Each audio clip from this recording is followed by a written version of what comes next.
Assalamualaikum warahmatullahi wabarakatuh.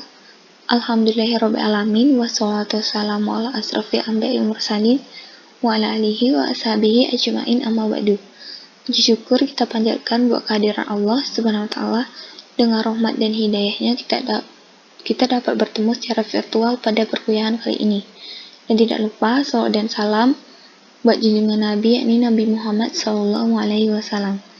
Baik, kami dari kelompok 3 kelas 1A PGMI tahun 2020 yang beranggotakan itu saya sendiri, Feviona Septianasti, dan yang kedua itu Sri Sutriani, dengan mata kuliah itu pengantar ilmu pendidikan, dan dengan dosen pengampu Ibu Asmawati SKG MPDI. Baik, selanjutnya kita akan masuk ke pembahasan dari materi ini, yaitu ada 6 pokok pembahasan. Yang pertama itu pengertian sosiologi pendidikan, yang kedua karakteristik sosiologi pendidikan, yang ketiga ruang lingkup sosiologi pendidikan, yang keempat kegunaan dan tujuan sosiologi pendidikan, yang kelima hubungan sosiologi dengan ilmu sosial lainnya, yang terakhir itu konsep-konsep dasar sosiologi. Baik, pengertian sosiologi. Istilah sosiologi berasal dari kata sosius yang berarti kawan dan logos yang berarti ilmu. Jadi, sosiologi adalah ilmu yang membahas interaksi manusia di masyarakat. Adapun pendidikan memiliki arti yaitu pembelajaran, pengetahuan, keterampilan, dan kebiasaan sekelompok orangnya diturunkan dari generasi ke generasi berikutnya atau turun-temurun. Sosiologi ilmu pendidikan adalah ilmu pengetahuan yang mempelajari tentang hubungan masyarakat dengan pendidikan, atau ilmu yang mempelajari tentang pendidikan yang ada di lingkungan masyarakat. Selanjutnya itu karakteristik sosiologi. Yang pertama, sosiologi termasuk kelompok ilmu sosial, yaitu kelompok ilmu yang mempelajari peristiwa atau gejala-gejala sosial. Yang kedua, sosiologi bersifat kategoris, tidak normatif, membicarakan objeknya secara apa adanya dan bukan bagaimana seharusnya. Yang ketiga, sosiologi bersifat generalis, yaitu sosiologi meneliti atau mencari prinsip atau hukum-hukum umum interaksi manusia. Yang keempat, sosiologi bersifat abstrak, yaitu wujud kesatuannya yang bersifat umum atau terpisah-pisah. Adapun karakteristik sosiologi yang lain yaitu sosiologi merupakan ilmu yang umum, yaitu mempelajari umum yang ada pada setiap interaksi umum. Dan yang terakhir, sosiologi termasuk ilmu murni, yaitu tujuan penelitiannya semata-mata demi perkembangan ilmu itu sendiri, bukan untuk kepentingan kehidupan praktis. Selanjutnya, kita masuk ke dalam ruang lingkup sosiologi. Membicarakan mengenai ruang lingkup sosiologi pendidikan, hal ini tidak terlepas dari masyarakat. Oleh karena itu, sosiologi disebut juga ilmu masyarakat. Adapun ruang lingkupnya yaitu yang mengenai masalah yang pertama, hubungan sistem pendidikan dengan aspek-aspek lain di dalam masyarakat. Dalam kategori ini terdapat antara lain masalah-masalah sebagai berikut, yaitu yang pertama, fungsi pendidikan dalam kebudayaan. Yang kedua, hubungan antara sistem pendidikan dengan proses kontrol sosial dan sistem kekuasaan. Yang ketiga, fungsi sistem pendidikan dalam perubahan sosial dan kultural. Yang keempat, hubungan pendidikan dengan sistem tingkat atau status sosial. Yang kelima, fungsi pendidikan formal berkalian dengan kelompok rasial, kultural, dan lain sebagainya. Adapun ruang lingkup sosiologi yang kedua yaitu hubungan antar manusia di dalam sekolah. Lapangan kedua ini menganalisis struktur sosial di dalam sekolah. Pola kebudayaan di dalam sekolah yaitu menunjukkan perbedaan dengan apa yang terdapat di masyarakat di luar sekolah. Di dalam bidang ini dapat dipelajari mengenai yang pertama yaitu hakikat kebudayaan sekolah sejauh ada perbedaannya dengan kebudayaan di luar sekolah. Yang kedua, pola interaksi sosial atau struktur masyarakat sekolah, yang antara lain meliputi berbagai hubungan antara berbagai unsur di sekolah, kepemimpinan dan hubungan kekuasaan, stratifikasi sosial, dan pola interaksi informal, yaitu terdapat dalam kelompok-kelompok murid lainnya. Mungkin maksudnya itu membahas interaksi sosial dari struktur di dalam lingkungan sekolah, itu mengenai hubungan pemimpin atau kepala sekolah dengan guru, dan guru dengan siswa, maupun siswa dengan siswa yang lain, dan sebagainya. Yang ketiga itu pengaruh sekolah terhadap kelakuan dan kepribadian semua pihak di sekolah. Di sini diutamakan aspek proses pendidikan itu sendiri. Di sini kita analisis kepribadian dan kelakuan guru, murid, dan lain-lain atas pengaruh partisipasi dalam keseluruhan sistem pendidikan. Yang ketiga ini membahas sikap atau kelakuan dari anggota masyarakat yang ada di lingkungan sekolah, baik guru, siswa, dan lain sebagainya. Baik, kita lanjut yang keempat, itu sekolah dalam masyarakat. Di sini dianalisis pola-pola interaksi antara sekolah dan kelompok-kelompok sosial lainnya dalam masyarakat sekitar sekolah. Antara lain dapat dipelajari yaitu yang pertama, pengaruh masyarakat atas organisasi sekolah. Yang kedua, analisis proses pendidikan yang terdapat dalam sistem-sistem sosial dalam masyarakat luar sekolah. Yang ketiga, hubungan antara sekolah dan masyarakat dalam pelaksanaan pendidikan. Yang keempat, itu faktor-faktor demografi dan ekologi dalam masyarakat berkalian dengan organisasi sekolah yang perlu untuk memahami sistem pendidikan dalam masyarakat serta integrasinya di dalam keseluruhan kehidupan masyarakat. Baik, kita lanjut ke materi selanjutnya. Kegunaan dan tujuan sosiologi pendidikan. Adapun kegunaan dan tujuan mempelajari ilmu sosiologi diantaranya yaitu yang pertama, dapat dijadikan alat dan sarana untuk memahami masyarakat tertentu, mulai dari petani, pedagang, buruh pegawai, komunitas, keagamaan, militer, dan sebagainya. Yang kedua, sebagai alat untuk memahami struktur masyarakat, pola-pola interaksi, serta stratifikasi sosial.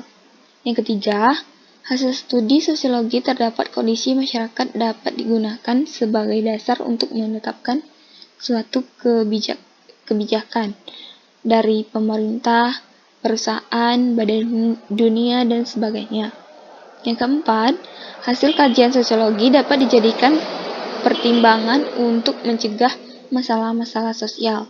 Sedangkan tujuan sosiologi pendidikan, yang pertama, menganalisis proses sosialisasi anak, baik dalam keluarga, sekolah, maupun masyarakat. Yang kedua, menganalisis perkembangan dan kemajuan sosial. Yang ketiga, menganalisis status pendidikan dalam masyarakat. Yang keempat, itu menganalisis partisipasi orang-orang terdidik atau pendidik dalam kegiatan sosial. Selanjutnya, yaitu ada hubungan sosiologi dengan ilmu sosial lainnya. Yang pertama itu hubungan sosiologi dengan sejarah, merupakan dua ilmu sosial yang sama-sama mengkaji kejadian dan hubungan yang dialami manusia. Namun, sejarah lebih difokuskan pada peristiwa yang terjadi pada masa lampau dan juga ingin menemukan sebab-sebab terjadinya sesuatu peristiwa tersebut. Sedangkan sosiologi hanya mengamati peristiwa-peristiwa yang merupakan proses sosial yang muncul dari hubungan antar manusia dalam situasi dan kondisi yang berbeda-beda.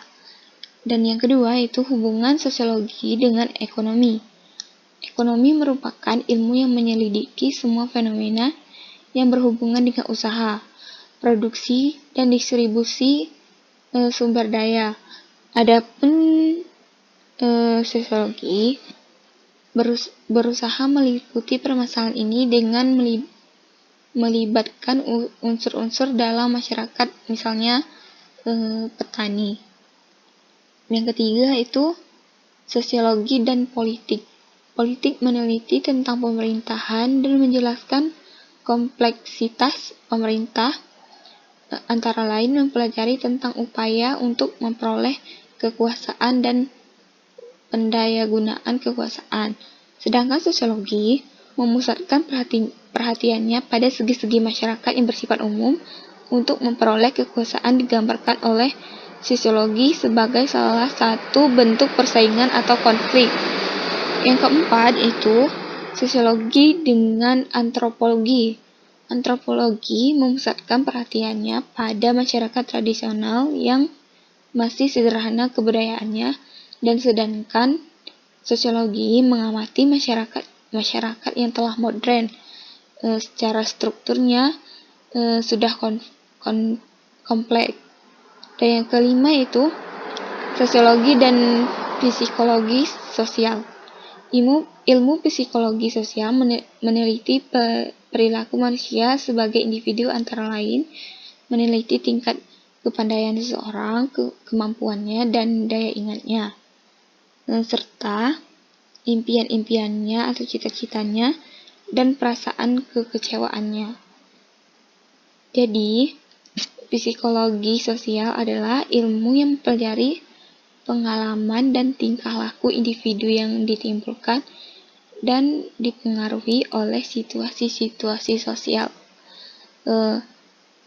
Karena sosiologi dan psikologi sosial ini hampir mirip, itu menganalisis tentang masyarakat. Dan yang keenam itu ada sosiologi dan kebudayaan.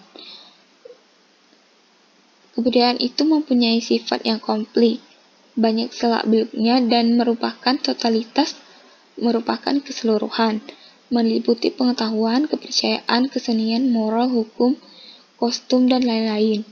Kebudayaan juga sebagai kompleks dari konsep norma-norma, pandangan, dan sebagainya yang bersifat abstrak, yaitu sistem budaya, dan kebudayaan sebagai serangkaian tindakan yang bersifat konkret di mana para individu saling berinteraksi, yaitu disebut juga dengan sistem sosial. Selanjutnya, yaitu konsep-konsep dasar sosiologi. Yang pertama ada interaksi sosial. Interaksi ini dimaksud itu bagaimana intensitasnya selalu dialami oleh tiap individu dan selalu terjadi di masyarakat. Manusia sebagai makhluk sosial selalu melakukan interaksi dengan makhluk sosial lainnya. Itulah yang disebut dengan interaksi sosial.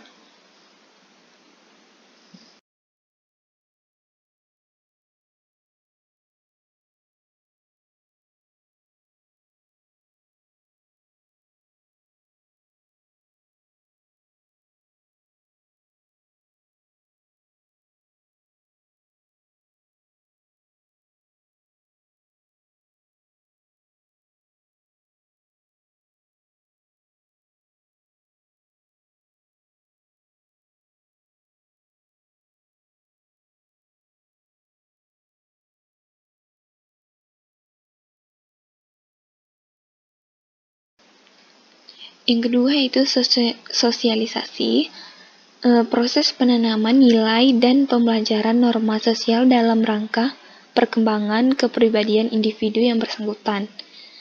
Ini itu di sini itu proses penanaman nilai-nilai dan pembelajaran norma sosial pada setiap individu di masyarakat.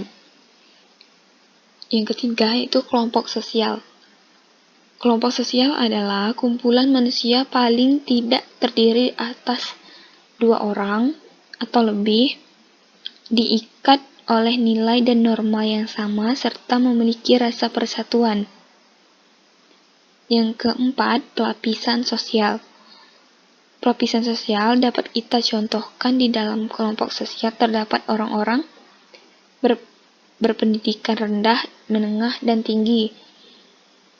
Maksudnya itu tingkat pendidikan yang ada di lingkungan masyarakat, mulai yang dari terendah sampai yang tertinggi. Adapun yang kelima itu proses sosial. Proses sosial ini dialami oleh semua lapisan masyarakat. Proses sosial ini tidak akan pernah berhenti. Masyarakat cepat atau lambat akan beranjak dan tingkat terbelakang ke tingkat berkembang. Jadi, proses sosial ini itu proses yang dialami oleh semua lapisan masyarakat. Proses ini yaitu tidak akan pernah berhenti. Masyarakat akan terus berkembang dan berkembang, mulai dari tingkat yang paling rendah sampai tingkat yang semakin berkembang. Adapun perubahan sosial ini mengarah kepada kemajuan dan masyarakat tersebut mengalami proses modernisasi. Contohnya, terjadi perubahan status dari lapisan bawah ke lapisan tengah, bahkan sampai lapisan atas. Misalnya, contoh dalam masyarakat itu terjadi perubahannya dari status rendah sampai ke status yang paling tinggi yang ada di lingkungan masyarakat. Dan yang ketujuh itu mobilisasi. Mobilisasi sosial di sini dapat dibedakan menjadi dua, yaitu yang pertama mobilitas vertikal dan yang kedua itu mobilitas horizontal. Yang kedelapan, modernisasi adalah proses dan perubahan sosial yang terjadi di masyarakat tersebut menyebabkan terjadinya kemajuan yang positif. Dan yang terakhir itu patologi sosial. Dalam kehidupan sosial terdapat hal-hal yang dianggap sebagai penyakit masyarakat. Penyakit masyarakat ini seperti kejahatan, pengangguran, pelacuran, gelandangan, dan masih banyak lagi. Penyakit-penyakit masyarakat tersebut dikonsepkan sebagai patologi sosial. Selanjutnya, dari kesimpulan video ini, yaitu sosiologi adalah ilmu yang mempelajari hubungan antara individu dengan individu dengan masyarakat, dan masyarakat dengan masyarakat lainnya. Sosiologi merupakan juga ilmu pengetahuan yang sangat penting untuk membantu kita memahami masyarakat secara bertahap dan mengasah kemampuan menganalisis kita dalam masalah-masalah sosial, dan juga membentuk kepribadian kita untuk menjadi makhluk sosial yang supel dalam bergaul serta sebagai ilmu pengendalian sosial.